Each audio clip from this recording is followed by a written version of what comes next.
చరిత్ర సజీవ సాక్షిగా నిలబడాలి. చాలా మంది 2 ఏళ్లలో నువ్వేం చేసినవయ్యా, మేం చూడు 10 ఎకరాలలో ముఖ్యమంత్రి బంగళా కట్టుకున్నాం, 25 ఎకరాలలో పాలించనికే సచివాలయం కట్టుకున్నాం.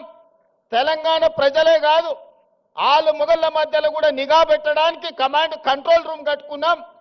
1,00,000 కోట్లు పెట్టి కాళేశ్వరం కట్టుకున్నాం. మేము చూడు ఎన్ని కట్టినామని ఒక 4 చెప్పిరాలు. వాళ్ళు చేసిన శాన్నే కానీ ఓ 4 ఎప్పుడు చర్చిస్తారు. నేనేం చెప్పినాయా అంటే నేను కూడా 4 చేసిన. తెలంగాణ రాష్ట్రం వచ్చిన తర్వాత ప్రతి బడిలో గుడిలో వినిపించవలసిన జయ జయ హే తెలంగాణని మీరు తొక్కి పెడితే రాష్ట్ర గీతంగా మార్చిన నేను.